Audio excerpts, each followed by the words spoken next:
Hello and welcome back to the Final Fantasy Tactics All Oracles Challenge Victory Lap here. Being recorded in May of 2022. Hope you are doing well wherever and whenever you are. Today we are tackling the final battles of this game, going to the Graveyard of Airships. I did combine the 3 last battles of this game into one video, and that video is going to be significantly shorter than many of the single battle videos I did, even with all of the talkie scenes and cutscenes, just because of the rather easy single target nature of these. So, this is our ending here. There is Vormov down here. He's got Alma, Ramza's sister. They're going to try to sacrifice Alma, use her body to revive Saint Ajora. It's a whole big supernatural mess. It's going to end up with another Zodiac demon at the end here, as we are in the pits of some extra-dimensional hell thing that we are far, far, far from the regular world and will never return, or do we? So anyway, here is Vormov becoming the final Zodiac demon, Hashmalum. This is just going to be a chat about the funny parts, the end parts of this game, and also just the run in general. The final battles are often just a time to reflect on what you've done, how the run went, what you've enjoyed. And I'd say the oracles in this game really, really highlight how nice this game can be and how flexible so many things in this game can be. Even the challenges for me were not all that frustrating. They were just enjoyable. Solving the puzzles, using knowledge of the game, seeing how you can manipulate different things in the game, trying out different things to see what sticks, and also sometimes having to look up guides to see if you can find anything in the mechanics, but a lot of it was just re-rolling battles a few times.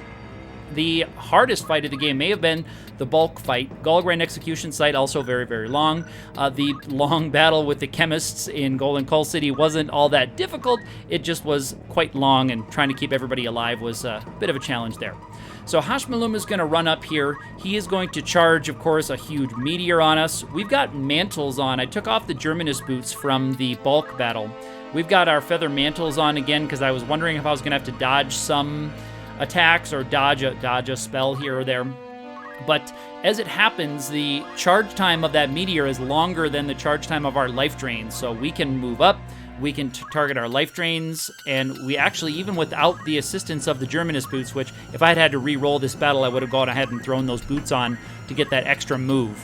But as it happens, just from the top, all of us with our 3 move can get within 4 tiles of Hashmalum here. So again, doesn't have the same level of challenge as the bulk battle because Lost Sacred Precinct's much longer, wider level. Enemies are farther away from you, and they have the ranged attacks. They don't rush up to you to try to hit you with a big AoE spell. So now I just need 4 of these 5 spells to land. Ramza's had the lowest chance to land, and indeed it does not. But the other 4, we're just going to see what happens. 349. Oracles in these final battles do hilarious damage. Of course, you'll know by now that Life Drain is a percentage-based attack, so it does a quarter of their max HP, no matter what their actual current HP is. So you can see them doing this massive damage readout. That's why these final battles where you're just dealing with one target are generally fairly easy for these oracles. Pretty straightforward, because you can just kind of charge up, get everybody casting their spell, and if you can get 4 of them to go off with everybody alive, or enough people alive to get 4 of them to go off, then you're in good shape. If enemies aren't reviving themselves or curing themselves, then you're fine. So Ramza's missed, but the other 4 did land. I've got the setup here with the black costumes. I want to just maximum HP. That way the regen gets more life from them, because I was anticipating taking at least some hits and some damage. We'll see if that ends up becoming a thing here. But they're muskrats that were never going to do anywhere near as much damage as their drain life. So their physical attacking was going to be useless. So the P-Bag, it is the black costume, boom.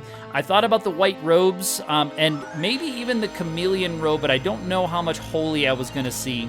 And the white robes for Fire, Ice, Lightning, I don't know how much of those elements we really see from these guys. Some of the nastier fights here from Saint Ajora and the Ultimate Demons and things are going to be your Dark Flares, Dark Holies, and then your cool knife attack that this guy has, the Saint Ajora. She has like a double sword attack. She pulls them out of her boots. I don't think we'll see that go off this next battle, but let's go on to the next one. I just jumped right to it here. Setup is pretty much the same. I'm going to put everybody pretty much in the same place. So you're going to see the same kind of setup right here. looking at where I can drop people. Just want to get them as close to the enemy as I can, have them charge up, and we'll see if, again, in this battle, will Life Drain have a short enough charge time to go off before the enemies can get some decent things going on. This battle has Ultima demons, or some kind of whatever demon in the end. I know these are the usual demons that go along with the big baddies in this game. But these final battles, and I knew going into this, after the bulk battle, I figured that these final battles were going to be pretty cakey for this party, because they just need to land 4 attacks, and they don't have to deal with really fast enemies. Bulk and his crew are super fast. Bulk had a speed of 13. Our guys have a speed of 11. And that's even with the thief hats on. That boosts you by 2. Bulk has a thief hat also, which boosts him. So Bulk's really fast, and his other nasties in that fight are really fast. They've got low faith. They're hard to hit. They're hard to do anything with, and they hit for massive damage when they do. So anyway, here's what's happening. Alma's body was taken over, but now Saint Ajora has used Alma's body to bring herself back. I think it's a herself, yeah. Bring herself back, and Alma's has her body back and is now, like, alive again. I think she just has 1 hit point.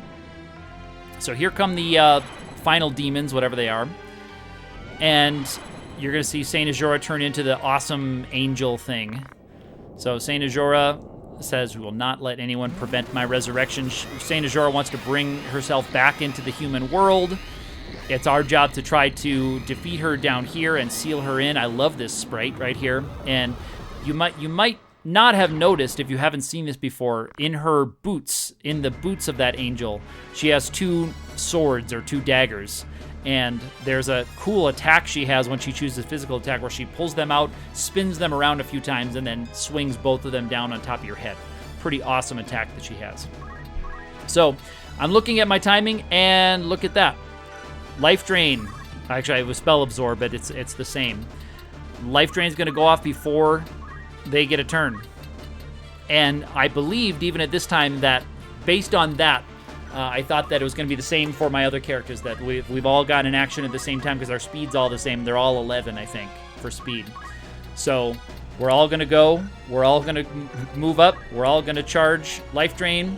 We'll see if we can get 4 of them to go off. If we can, then we don't have to worry about the Ultima Demons. I was minorly worried that we'd have to survive a couple of rounds of this fight, and those Ultima Demons can probably one-shot our characters with their Dark Flares or Dark Holies.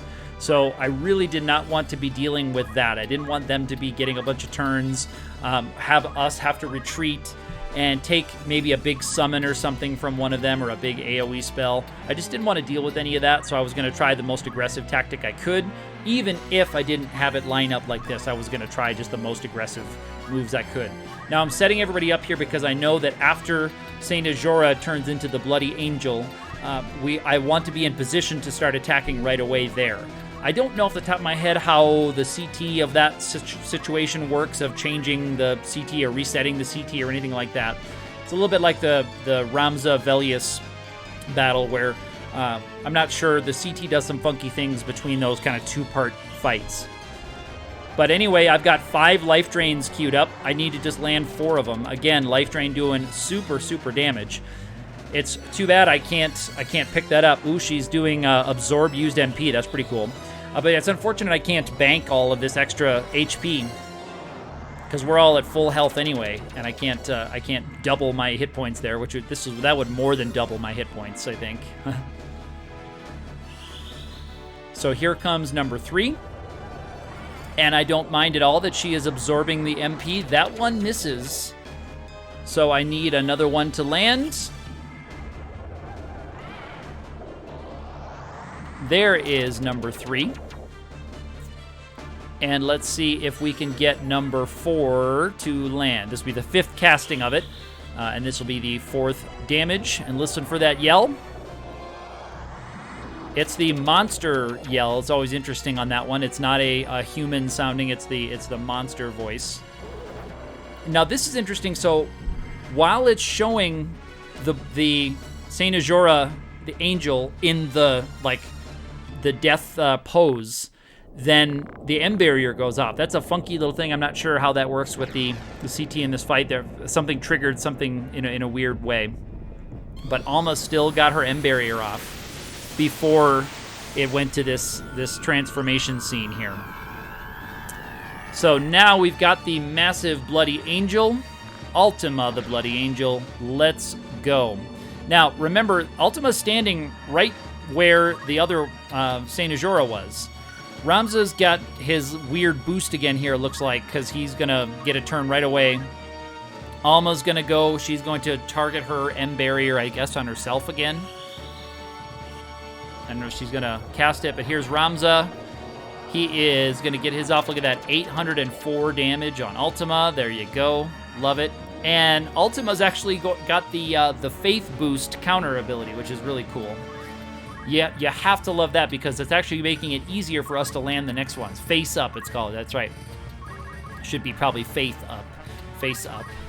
But Ultima is gaining 3 Faith with each of those. And so you can see even my characters that have like the 79% chance to land, 94 there, that's actually going to get a teensy bit better. That does get diluted. It's not like it goes up by 3% directly. It gets diluted over the multiplication. But it's pretty cool that she's getting a boost, Ultima is, while we are just targeting everything. So this setup is the same as before. Just target everybody with life drains. See if you can land 4 of them before she casts Grand Cross or something really wacky like that. But the Archer battle on this one was actually, I think, a little bit more interesting because they had to just use their physical attacks to do. You can see how much damage this is taking. 804 is a quarter of the life there. Okay, 804 is 1/4 of the life. So imagine, the archers doing a couple hundred damage per attack had to hit 12, 16 times-ish to bring Ultima down. As it was here, we still have one character charging a spell, Ultima, asking for more power, and that is going to be it for the Final Fantasy Tactics All Oracles Challenge. What a ride it has been. Before anyone asks, no, I am not going to be doing the Deep Dungeon with this party. Not because I don't think they could do it, it's just not the most fun part of the game for me. And if it's not a fun part of the game for me, especially with a party like this, I generally try not to do things that I don't think are fun myself. I have done it before with regular parties, and it's an interesting challenge, and it's rewarding to go down there to get some really awesome treasure. But of course, none of the treasure down there is really of much use for parties. Not like you need it. Of course, you can use it. It's nice to have some of those cool end game weapons and armor, but not like any party needs it for a casual run, of course. So that is it for the game. We are going to go to the graveside scene where we say goodbye to Alma and Ramza, and we give ourselves one more big Farlam for the game here. That has been it. If you have liked this series, check out everything in this series if you want to. I've got every single video with commentary. I also have playlists of the raw footage right here. Everybody's saying Farlam. I have playlists of the raw footage, so if you want to see the raw footage or study that, use that, see what my setups look like, of course, listen to my commentaries. I also have the series for the Archers, so if you want to see the Archers, go ahead and check out that playlist as well. I did an All Archers challenge. I'm not sure when and what my next Final Fantasy Tactics video will be. I do lots of different kinds of gaming videos on this channel, so you're going to see a few different things if you follow along, but it's been great having you with me. If you've been leaving comments, I always love reading them. Please keep that up. Love it, love it, love it. Hit me up on Twitter, active_ATE. If you like these, let me know. Give me some suggestions of what you'd like to see later, and I will catch you in the next video or series.